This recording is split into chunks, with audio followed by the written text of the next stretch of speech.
Muy bien, vamos a la palabra. Por favor, le invito a tomar su Biblia. ¿Cuántos sabían qué es la atiquifobia? Atiquifobia. La atiquifobia es el miedo irracional que uno suele tener cuando teme equivocarse en algo o tiene temor al fracaso y le imposibilita tomar decisiones pensando que va a fracasar, que va a cometer un error y que ese error pues prácticamente le llenará de culpa y le roba la oportunidad de arriesgarse y obviamente todas las personas que han tenido éxito se arriesgaron para llegar al éxito, pero también tuvieron que lidiar entre o fracasar o tener éxito. Y hemos estado el domingo pasado analizando este tema en base a la historia del gran Josué, un caudillo, un hombre de Dios, un varón de Dios, que tuvo que también lidiar con el miedo al fracaso. Moisés había muerto, y si me acompañan a Josué capítulo 1, por favor. Josué capítulo 1, dice la Biblia que el Señor advierte que Josué está en esa condición de temor y le llama la atención diciéndole: ya no puedes estar pensando en mi siervo Moisés, hoy te toca a ti, hoy es a ti a quien corresponde tomar su lugar y cumplir la tarea. Si me acompañan del versículo 2, por favor, versículo 2, ¿lo tienen? Digan amén. Mi siervo Moisés ha muerto, ahora levántate y pasa este Jordán, y tú y todo este pueblo a la tierra que yo los doy a los hijos de Israel. Yo os he entregado, diga conmigo, yo os he entregado. Quiero resaltar, porque nuestras bendiciones las da el Señor. Hay una parte que nos toca a nosotros esforzarnos, pero por más que nos esforcemos, sin la bendición de Dios no obtenemos nada. Para los hebreos, los israelitas, era claro que estaba dada ya la bendición para ellos. Pero les decía el Señor: yo ya les he entregado, ese lugar es de ustedes, pero tienes tú que arriesgarte a tomarlo. Hay que ir y hacer la parte que nos corresponde hacer para lo que el Señor nos ha entregado como bendición. Dice el pasaje: yo os he entregado, como lo había dicho a Moisés, todo lugar que pisare la planta de vuestro pie. Dice, todos nosotros necesitamos entender de esta demanda de hacer lo nuestro. Y yo les explicaba el domingo pasado que tenemos todos que enfrentarnos al fracaso. Todos tenemos que enfrentarnos al temor al fracaso. El fracaso puede ser para nosotros mucha experiencia si nos levantamos, pero el fracaso puede ser la tumba si nos quedamos. ¿Me escucharon? Digan amén. El fracaso puede ser la tumba si ahí nos quedamos, pero el fracaso puede ser una lección tremenda si nos levantamos y aprendemos de lo que el fracaso nos enseña o las lecciones que tiene para nosotros. Entonces, el fracaso más grande, diga conmigo, el fracaso más grande es nunca haberlo intentado. O sea, el fracaso más grande que tiene una persona es haberse quedado vieja, ¿verdad? Ya siendo vieja diciendo: ¿por qué no emprendí un negocio? Siendo experto en este campo. Pero ya siendo de mayor edad ya no puede emprender porque nunca se arriesgó. Y esto es lo que tenemos hoy en día como batalla. Queremos enseñarles nuevamente estos conceptos bíblicos de cómo enfrentarlos. El miedo que normalmente todos tenemos que tener que enfrentar algún día. El temor a arriesgar, el temor a perder. Y yo le estaba animándole a la iglesia también a ver esta parte que nos corresponde como iglesia en el mandato que el Señor nos ha dado: vayan y prediquen la palabra. El fracaso más grande que un cristiano va a tener es no haberse atrevido a hablar de Cristo Jesús el Señor. El fracaso más grande de tu vida va a ser nunca haber dado testimonio que Jesús es el Señor y Salvador de tu alma. Quedarte solo para levantar las manos y decir: dame, dame, dame, y nunca ofrecer un poco de ti es el fracaso más grande que puede haber para una persona que confiesa que Jesús es el Señor. Y haciendo un resumen del domingo pasado, les decía que para poder enfrentar el fracaso necesitamos enfocarnos en lo sobrenatural que Dios ha puesto en nosotros con respecto a la tarea que nos ha encomendado en la vida.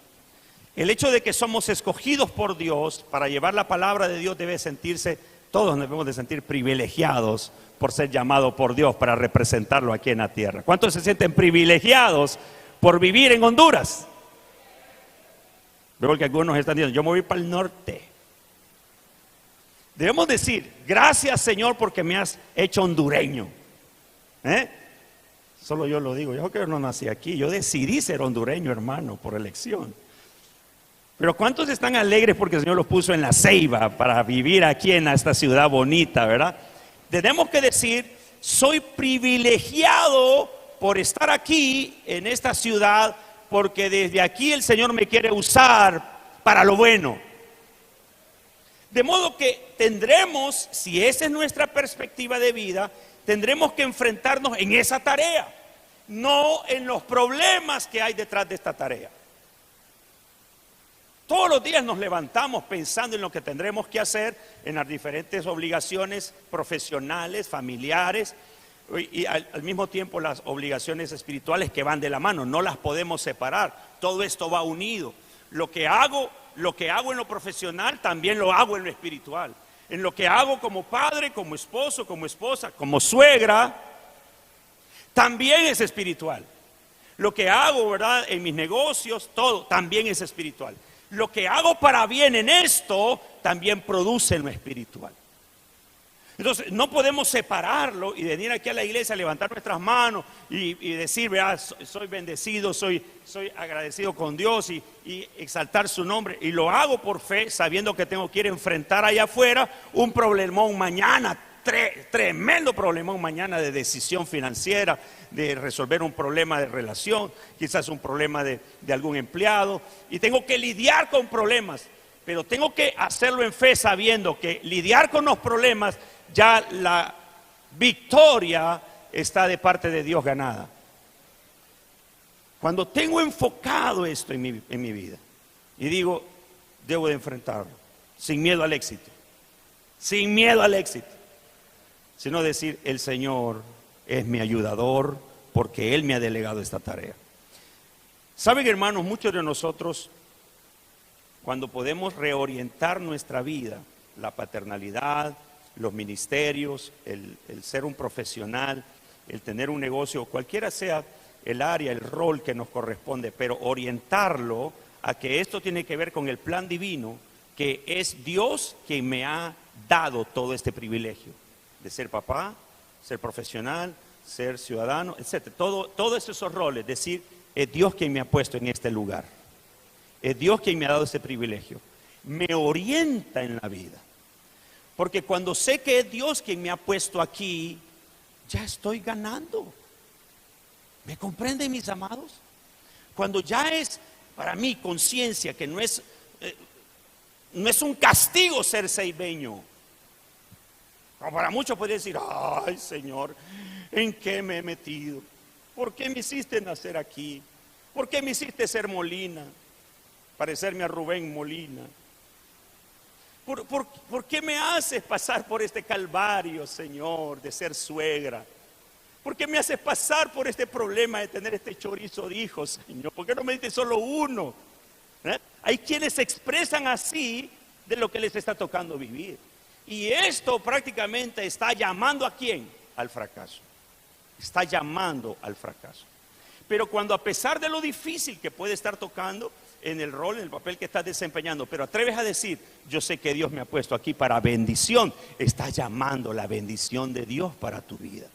Por eso tiene que enfocarse en lo sobrenatural de lo que Dios le ha llamado a hacer, de lo que Dios le ha llamado a hacer. Ahora, vean, hermanos, en este pasaje, en este versículo que encontramos aquí, lo leemos juntos, por favor. Esfuérzate, otra vez, esfuérzate Es natural, escuchen por favor, es natural cansarse. Es natural acobardarse. Pero como nos movemos en lo sobrenatural de Dios, tenemos que pedir nuevas fuerzas. Hoy, ¿cuántos vinieron a renovar sus fuerzas en el Señor? ¿Sabe que esto, hermano, debe de ser para nosotros un ejercicio espiritual?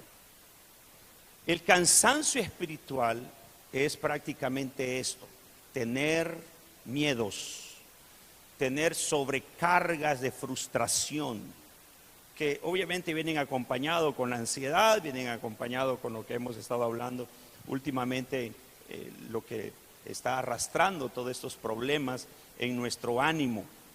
Entonces, cuando una persona recarga sus fuerzas en el Señor, sabe que no son fuerzas físicas. El Señor dice: da esfuerzo al cansado y multiplica al que no tiene ninguna. Entonces, cuando sé que tengo una demanda en que voy a esforzarme, voy a tener que dar ese paso de fe, el Señor inmediatamente dice: mi hijo, si quiere realmente, le voy a dar lo que necesita. Aunque yo sé que hay, ¿verdad?, ruidos aquí, ruidos allá, problemas aquí, amenazas allá. Aunque esté pasando lo que esté pasando, yo debo ser valiente y aperturar. Debo de ser valiente y atreverme a hacer la labor que el Señor me ha encomendado. Aunque lo mejor pudiera ser encerrarme y enconcharme. Recuerdo cuando estábamos enfrentando las primeras semanas de la pandemia y que nos encerraron a todos. Entonces por teléfono nos pusimos de acuerdo con Pastor Rubén y le digo: Rubén, ¿cómo le hacemos? Hagámoslo desde la casa. Ahí con los teléfonos empezamos a reunirnos todos. ¿Se acuerdan ustedes de ese momento en que nos empezamos a reunir? Pero hubo un ataque bien fuerte a mi ánimo cuando 2-3 semanas después que comenzó la pandemia, Josué David cayó enfermo de COVID. Y él estaba solo. Él trabajaba en una ONG que cuida niños que cuando llegan a los 18 años, el gobierno los saca de los orfanatos, porque es una ley que al llegar a los 18 años ya son mayores de edad, por lo tanto tienen que valerse por sí mismos, pero muchos no están preparados para enfrentar la vida. Entonces hay unas organizaciones que toman a estos muchachos y los insertan en la sociedad productiva, ¿no? Entonces Josué era tutor de un grupo de estos muchachos, varones. Y cuando se enferma de COVID, entonces lo aíslan en una habitación. Bueno, la primera cosa que le dijeron: váyanse para su casa. Pero en ese momentito su casa era el orfanato, era ahí donde estaba cuidando a los niños.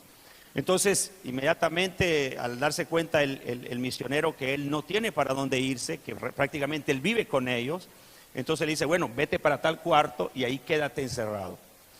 Entonces nos pusimos de acuerdo y por teléfono aquí tratando de lidiar cómo resolver el problema de él. El pastor Melgar, el hermano Melgar, me recuerdo que me llamó y me dijo: de él estos medicamentos extras de lo que le va a dar el gobierno, inyéctele esto, póngale esto, pero nadie se atrevía a ir porque en ese momento era tanto miedo de hacerlo. Y su hermanita Eunice dice: está bien, papá, yo voy a ir, no hay problema, yo voy a ir. Y llegaba y con un canasto y una varita, le acercaba las cosas a lo más cerca posible sin estar, ¿verdad?, tan expuesto, y siempre lavándose y todo, y se contagió también. Así que hoy teníamos a Josué y a Eunice contagiados de COVID. Entonces ustedes se pueden imaginar un padre de familia, a Tirsa, a su servidor, pensando de varios kilómetros lejos de ellos: ¿qué vamos a hacer? Y quiero reunir a la iglesia para predicarles y animarles y consolarles y decirles: por favor, no teman, yo tengo a mis hijos encerrados con COVID. Fue un momento muy transitorio en cuanto a nuestro llamado, de decir: hermanos, discúlpenme, tengo que ir a cuidar a mis hijos, o decir: voy a cuidar la iglesia del Señor y que el Señor cuide a mis hijos. Saben, son de los momentos más difíciles que he vivido en el ministerio. Saber que tengo la familia colapsada en algo, pero tengo un llamado de parte de Dios para cuidarlo. No quisiera que ustedes estuvieran ahí. Les digo, realmente son de los momentos que quisiera que alguien se pusiera mis zapatos y me dijera: pastor, qué bonitos tus zapatos. Pero ahí fue donde probé esto que dice: el Señor da fuerzas al que no tiene ninguno. Cuando empezamos a ver cómo es de importante reorientar, enfocar nuestra mirada en este reto en el compromiso que he adquirido, en el llamado que tengo, en el poder no tirar, ¿verdad? Porque algunos tenemos que hacer de malabaristas, ¿verdad? Tenemos que llevar muchas cosas al mismo tiempo, empresa, familia, negocio, todo al mismo tiempo. Pero ¿cómo hacer para que ninguna se caiga? Quiero recordarte de esto. Esfuérzate, esfuérzate, esfuérzate, esfuérzate. No sea cobarde su corazón, sea valiente en su corazón. Y yo sé que cuando usted da ese pasito de fe, el Señor se encargará de apoyarlo, restaurarlo, equiparlo y motivarlo para que llegue a su destino final. Lo segundo que estuvimos viendo es cuál es nuestra fuerza motivadora, cuál es la fuerza motivadora que tienes internamente. Hay personas que realmente dependen mucho de fuerzas externas. Por ejemplo, si hay buena economía están alegres, pero si no hay economía están deprimidos. Normalmente en este momento, hermano, muchos de nosotros tenemos que redirigir nuestro ánimo a la fuerza poderosa que hay en nuestro interior, no basado en nuestro apellido, no basado en nuestro conocimiento, no basado en nuestra experiencia, en nuestra edad, no, basado en el poder que descansa de Cristo Jesús en nosotros, porque Él así lo ha pedido y lo ha dicho. Dele a Él toda gloria y toda alabanza, por favor.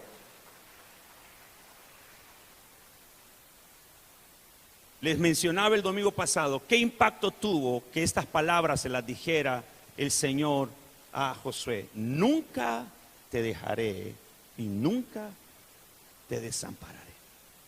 ¿Qué impacto tenía en el corazón de Josué, estando desanimado, estando frustrado, teniendo un miedo tremendo de fracasar guiando a Israel, porque a él le tocaba, él ya lo sabía, y el Señor le dice: Josué, esfuércese, levántese, agarre lo que le toca hacer y escuche bien esto: nunca lo voy a dejar, nunca te voy a desamparar.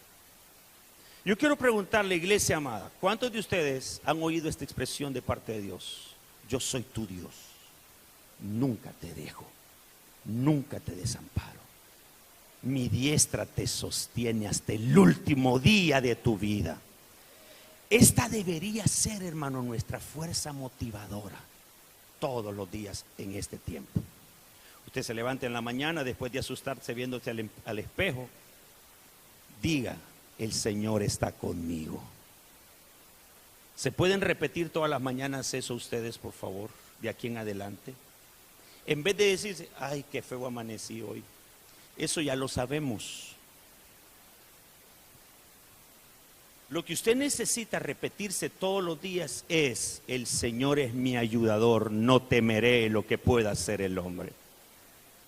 Usted necesita continuamente recordar esta palabra: el Señor ha dicho, y aquí yo se los tenía: he aquí yo estoy con vosotros todos los días hasta el fin del mundo. Y decía entonces, resumiendo el sermón del domingo pasado, todavía no estoy en el sermón de hoy, así que aguántenme, pero decía: es necesario recordar esto todos los días: el Señor está conmigo.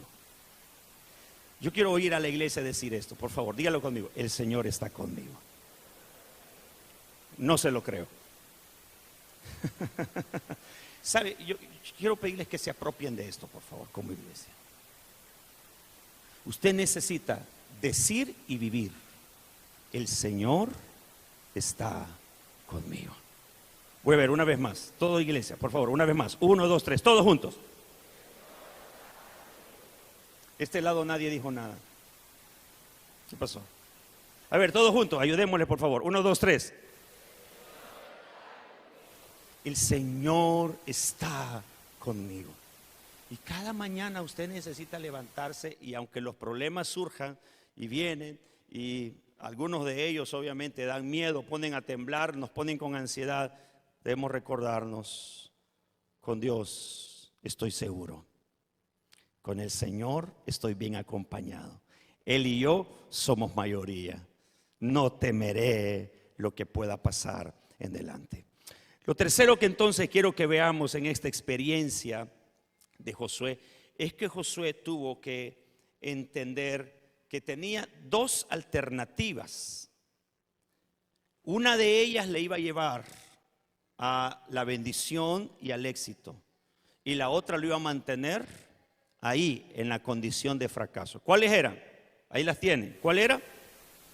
Obedecer o desobedecer. Él podía estar muy consciente de quién le estaba diciendo, ¿verdad? No temas, yo te ayudaré. Pero él podía decir, sí, Señor, yo te agradezco todo lo que tú estás ofreciéndome, pero no quiero ir. No soy yo. Es muy grande la demanda. Es imposible. Cuesta ponerse de acuerdo hoy con la gente. Y él realmente podría tener excusas válidas. Este pueblo es un rebelde, son rebeldes. Sus papás les enseñaron a ser rebeldes. Él podía haber dicho todo esto. Y por eso noten ustedes el pasaje que respalda este principio. Léanlo conmigo. Solamente esfuérzate y sé muy valiente. Fíjense por favor, escúchenme esto por favor, escúchenme esto. El Señor pudo haberle dado recomendaciones como, mira, lo que tienes que hacer es poner un buen ejército, porque lo que viene por delante es que tienen que pelear mucho, conquistar ciudades, tienen que repeler a muchísimos enemigos y sacarlos de... El Señor pudo haberle dado un montón de estrategias, pero mire lo que le dice, solamente esfuérzate y sé muy valiente en tomar esta decisión, que dice que era la decisión que tenía que tomar, cuidar de hacer conforme a todo lo que se le había estipulado a Moisés que tenía que hacer en cuanto a relación con Dios. Le dice, no te tienes que apartar de la ley que te he dado, ni a diestra ni a siniestra, para que seas prosperado en todas las cosas que emprendas. Hoy se habla mucho de prosperidad, de bienestar, del favor de Dios, pero no se nos dice que está condicionado a la obediencia. Hoy se habla mucho de hable, confiese, declare, pero no se nos dice que lo primero que tenemos que hacer es obedecer la palabra para que haya en nosotros bendición.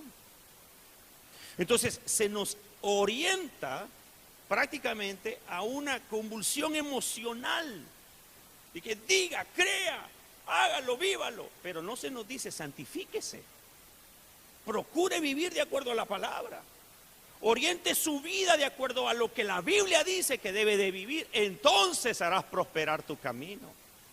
Por eso es que somos atacados por el miedo, porque nos conocemos. Una persona segura de que vive en la voluntad de Dios no tiene miedo, porque sabe que está en el caminar correcto con el Señor. ¿Y quién dijo miedo? Cuando sé que estoy en el caminar correcto en el Señor. Pero cuando estoy obviamente un pie torcido, una decisión equivocada que no la confieso, cuando estoy en una relación la cual no es la voluntad de Dios, y ya me lo dice la palabra, no andes ahí, no andes ahí. La Biblia está bien clara cuando nos señala y nos dice, encomienda a Jehová tus caminos y Él enderezará tus veredas. No seas sabio en tu propia opinión, reconócelo en todos tus caminos. Iglesia, escúcheme por favor. ¿No quiere usted enfrentarse a este gran miedo que hoy en día está aquí en este momento, verdad? Llenando los corazones de muchas personas y salen armados y salen siempre viendo para atrás. ¿Se ha topado usted con gente que usted en medio se tropieza y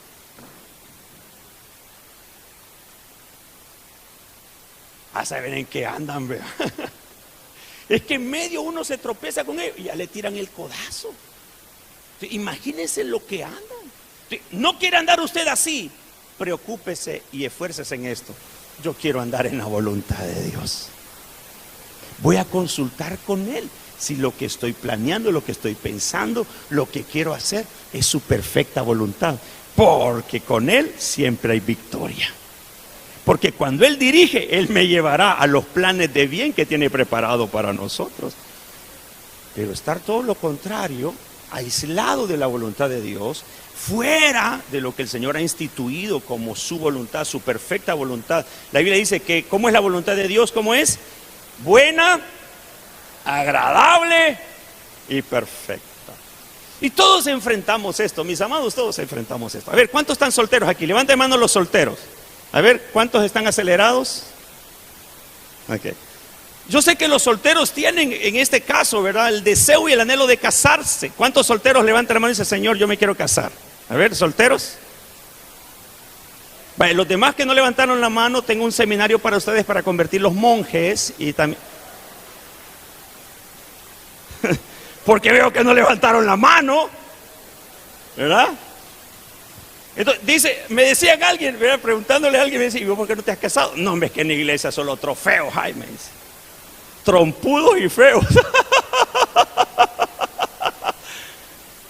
No, pero ¿y por qué? No, es que, no, hombre, no hay dónde escoger, es que no hay dónde escoger. Y empezamos a platicar y medio en broma y todo, ¿verdad?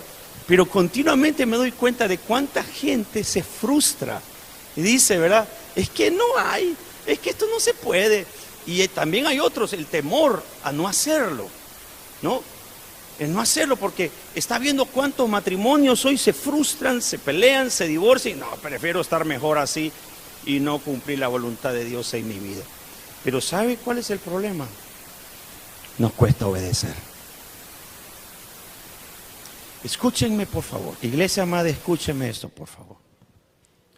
El miedo toma fuerza cuando somos desobedientes. Permítame ilustrárselo con su hijo. Usted le dijo a su hijo, no vayas a tocar esto porque se va a quebrar. Y se quebró. ¿Cómo lo mira usted cuando usted llega? ¿Con una sonrisa? ¿No es que sale a esconderse? Y usted lo llama, vení para acá, Jorge. Y escondido, Jorge, ya debajo de la cama. Y encuentra aquello quebrado. ¿Quién hizo esto? Y el cipote ya está temblando debajo de la cama. Y yo sé que él sabe que usted lo ama. Yo sé que usted lo ama, ese cipote. Pero ya está debajo. ¿Qué hace el miedo, hermano? Se hace más grande, más fuerte. ¿Por qué? Porque es desobedecido. Entonces yo quiero animarle hoy, iglesia amada. No le permita más al miedo que agarre control en su vida. Confiese su pecado. Confiese en que se está equivocando. Haga las paces con su cónyuge en decir, mirad, la verdad es que yo he estado desobedeciendo la voluntad de Dios en las finanzas. Aló. Está Pachito el río porque nadie dijo amén. La verdad es que yo he estado haciendo lo equivocado. Y por eso estamos como estamos. Mire, es bien fácil arreglar los problemas, como decimos, echándole la culpa al otro. Es que vos sos el del problema, es que vos no haces esto, es que vos no haces lo otro. ¿Por qué creen que están como están? Porque están desobedeciendo la palabra de Dios. Entonces, en vez de estar permitiéndole a ese miedo al fracaso, a ese miedo al divorcio, a ese problema del fracaso económico, a ese temor a que todo se le derrumbe, yo le invito a que hoy diga, Señor, permíteme estar en tu voluntad. Permíteme caminar en tu voluntad. Quiero realmente confesar que necesito ser guiado por las cosas buenas, por el buen camino. Necesito ser guiado por el buen camino. Quiero que revisen esta parte del versículo. No te apartes de ella. ¿Cómo dice? Hermano, el Señor nos conoce. El Señor nos conoce. Él sabe que es fácil porque parecemos en algunas, perdonen la expresión, hermano, no se me vayan a ofender, pero muchas veces parecemos machos sin dueño. ¿Me entienden eso? Hay una foto de la Segunda Guerra Mundial muy interesante, de un soldado cargando a un burro en una loma. Entonces el fotógrafo toma la foto, ¿verdad? Y después le preguntan, oíme, pero ¿y vos por qué ibas subiendo con el burro cargándolo en tus brazos? ¿No te era suficiente carga? Y le dice, no, yo cargaba el burro porque no veía al dueño y tenía que cargarlo porque era un campo minado. Y el burro bien galán caminando.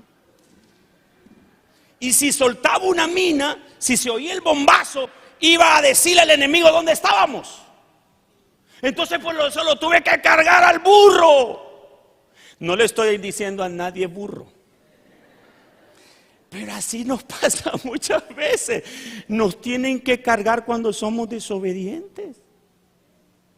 ¿Aló? Y ahí está la esposa con el marido a cuestas. Señor, ¿qué hago con él? ¿Te lo llevas o te lo mando, Señor? Y la pobre llora y llora y llora, ¿verdad? O el hombre que está lo contrario. Señor, ya no la aguanto. Ya no la aguanto, Padre. Ya no la aguanto. Mándala a traer, Señor. Mándala a traer. Hermano, cuán fácil es poder decirle al Señor: ayúdame a hacer tu voluntad. ¿Cuántos quieren decirlo esta mañana? Señor, ayúdame a vivir y hacer tu voluntad. Que no me cueste, porque es fácil caminar al otro lado, al otro extremo. Y es que por eso la Biblia dice: el camino al cielo es angosto, pero el de la perdición agarra para donde usted quiere. Pero en el camino hay que mantenerse firme y derecho, porque hay tropiezo a ambos lados, hay precipicios a ambos lados. Yo he querido hacer una ruta en bicicleta, pero lamentablemente no me da, ya sé que iba a decir la edad, pero yo iba a decir otra cosa. Pero es la ruta que hay por esta calle de la Cuenca que va hasta Olanchito. No sé cómo le dicen, la Culebra creo que le dicen, la Cuesta de la Culebra.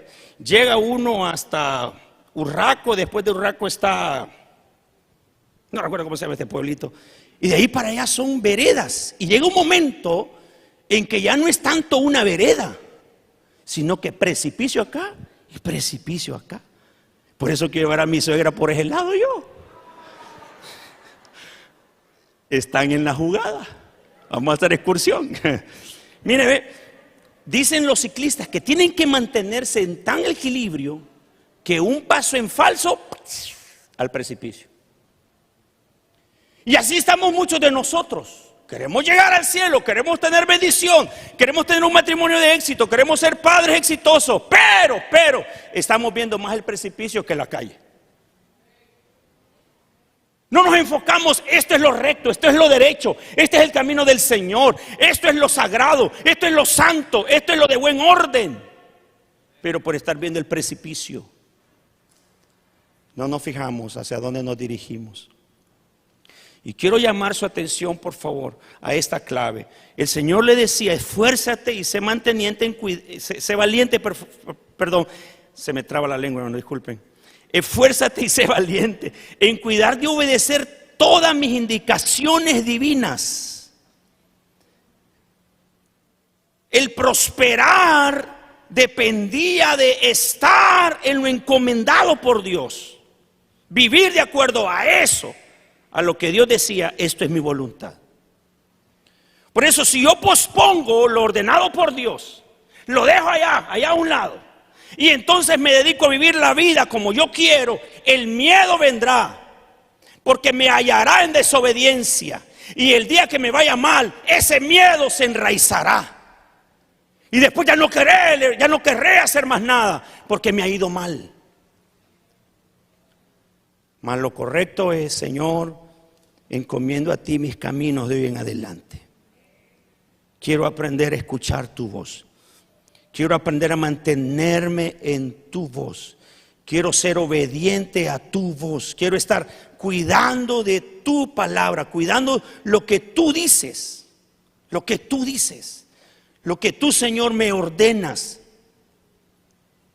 Debo de estar allí. Lo último, ¿cuántos alegran que ya son las 12? Amén. Por lo menos un valiente se atrevió a decir que ya está listo.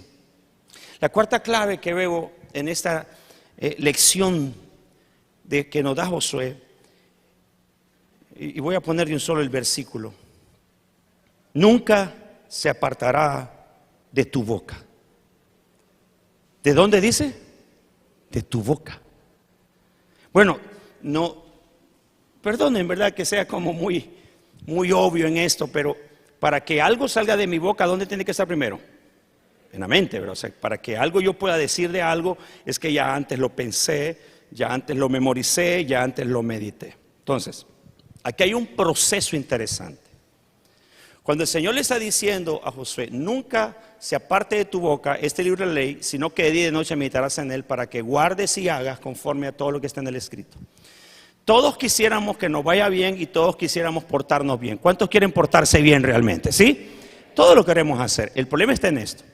La condición humana pecaminosa no se quita si yo no cambio lo que pienso.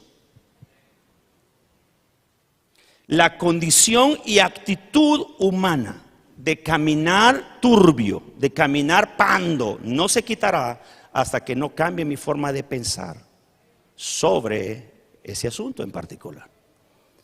Entonces, cuando el Señor le dice, tú tienes que cambiar tus procesos conductuales de actitud, porque el miedo se aferrará cuando te halle vacío de la mente. ¿Qué es lo que estás pensando de la vida? ¿Qué es lo que estás pensando de tus decisiones? ¿Cómo las estás organizando? ¿Cómo las planificas? ¿Cómo las orientas? ¿Cómo haces planes? Entonces le dice claramente, nunca se aparte de tu boca el que ya antes estuviste conmigo en la intimidad, has meditado mi palabra y esta palabra te da nueva vida y te levantas y caminas en fe. Y esto, hermano, quiero decirles, si no lo hacemos, estamos caminando en arenas movedizas, estamos caminando, ¿verdad? Como niños que quieren aprender a caminar. Pero cuando yo voy, tomo el tiempo para ir a la palabra. Esta palabra me afecta mi intención, afecta mi deseo. Esta palabra dice y corrige y me habla, me confronta, me redarguye, me anima, me exhorta, me empodera. Y esta palabra de Dios, siempre que la tomo, me lleva a decir, wow, wow, wow. La palabra de Dios es verdad. La palabra de Dios me alimenta. La palabra de Dios me fortalece. La palabra de Dios me levanta. Pero también la palabra de Dios me corrige, me jala las orejas, me señala y me dice, no, hijo, no, aquí no. Entonces tenía razón el Señor en decirle a Josué, Josué, sabes, tu actitud es un problema. Pero para que tu problema no sea problema, que nunca se aparte de tu boca la palabra. De manera que haga su efecto mientras la leas, la pienses, la medites. Y esto es un proceso bien interesante. He estado leyendo un libro de John Maxwell, de los últimos que escribe, es uno de mis mentores preferidos, John Maxwell, que se llama ¿Cómo crecen los grandes? Así, ¿cómo crecen los grandes? Y él dice, una persona que quiere crecer, si no tiene tiempo diario de meditación y reflexión sobre su vida y sobre sus decisiones, nunca crecerá. Porque necesita tiempo de reflexión, tiempo de meditación, tiempo de introspección. Sentarse un momento y ponerse a pensar, ¿estoy bien como estoy? ¿Estoy satisfecho con lo que estoy haciendo? ¿Está bien mi matrimonio? ¿Está bien mi paternalidad? ¿Estoy bien como estoy administrando las finanzas? ¿O voy simplemente a golpes, hermano? Como las pelotas que cuando se golpean y empiezan a pegar en diferentes tipos de materiales rígidos, empiezan a dar golpes de un lado para otro. O voy con un rumbo fijo, yo voy hacia la bendición. Quiero llamar su atención a esto, porque Josué tenía claro, tenía miedo, como usted y yo lo tenemos. Josué sabía que la demanda de su liderazgo estaba muy alto, le quedaba muy alto, el estándar de lo que Dios le estaba pidiendo era muy alto. Pero el Señor le dice, nunca se debe apartar mi palabra de tu boca, porque entonces esto hará la diferencia. Decir la palabra sin que esta palabra haya afectado mi corazón es no hacer nada. Usted podría memorizar como hacíamos en la escuela, memorizar un montón de cosas que hoy ni se acuerda, porque no eran simplemente más que datos. Pero aquellas cosas que internaron, usted todavía se acuerda de esas cosas que internaron, que afectaron positivamente su forma de pensar, su forma de actuar. cosas que aprendió en la niñez, cosas que aprendió en la adolescencia, cosas que hoy sigue aprendiendo. Pero ¿qué tuvo que hacer? Meditar en ellas, reflexionar sobre ellas, ver si realmente lo que decía eso era verdad. Y después lo asimiló y dijo: esto es verdad, lo quiero para mí. Yo estoy seguro que lo que hoy es por aquellas cosas que usted se mantuvo. Entonces lo que viene por delante, que son, bueno, muchas de estas tareas que tenemos por delante son de alto quilate, son difíciles, son fuertes. Yo sé que mientras más la iglesia nos vamos enfrentando a los últimos días, más tendremos que tener carácter, más firmes tenemos que ser. La iglesia, mientras más se enfrenta el tiempo en que viene el Señor por nosotros, tendremos que mantenernos más fuertes, más firmes, no más titubeantes, no más temerosos. Vamos a seguir enfrentando, tendremos que enfrentar. Van a haber, hermanos, grandes situaciones que tenemos que enfrentar, pero va a decidir usted qué va a hablar. En ese momento, lo que va a hablar es lo que ya antes reflexionó, meditó, internó, se empoderó de su corazón. Pero qué tan importante cuando una persona dice: Jehová es mi pastor, nada me faltará. Usted puede decirlo solo porque Salmo 23, quien no se lo sabe. Pero cuando ha internado en estas palabras y dice: Jehová es mío, es mío, es mi pastor. Y cuando menciono la palabra pastor, me imagino que soy una oveja. Reflexiono y pienso lo vulnerable que soy como oveja, pero tengo a alguien que me conoce por nombre, conoce lo que soy por dentro, conoce lo porque hablo con él. Reflexiono y digo: Señor, tú sabes lo débil que soy, tú sabes lo problemático, los problemas que se ha convertido para mí hoy este negocio, esta circunstancia, este matrimonio, la etapa que estoy viviendo. Pero eres mi pastor y estoy seguro que nada me faltará. En lugares de delicados pastos te preocupas porque yo tenga alimento diario, cuidado diario, oasis del lugar donde pueda refrescarme. Hermano, cuando interno en esta palabra, oh, qué rico es caminar, y aunque hayan lobos, aunque hayan circunstancias diferentes, yo voy caminando seguro. Yo voy caminando seguro. Yo salgo a caminar con algunas familias, a veces salimos a caminar y vamos aquí por este lado de Río María. Y llevo a mi pastorcita, tiene 11 meses de edad, y llevo a mi pastorcita, mi pastor alemán. Y me fijo cuando el montón de perros vienen y ella camina tan tranquila. Y todos los perros, y se le tiran y ella.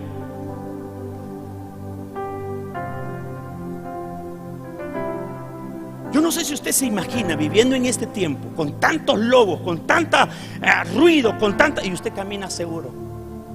El Señor es mi pastor.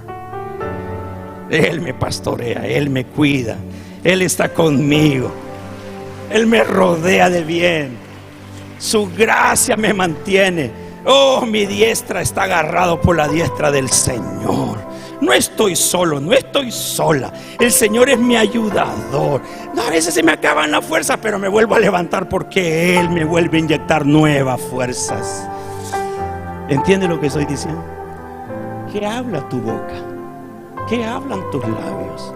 Y es lo que le está diciendo: ten cuidado, que nunca se aparte, que nunca se aparte lo que estés hablando, que nunca sea diferente a lo que hemos hablado tú y yo, a solas, en la intimidad, en lo que mi palabra te ha dicho, y que te tienes que aferrar, cimentarte en ella y decir: voy a caminar en esta palabra de verdad. Entonces, dice el Señor, entonces harás prosperar tu camino.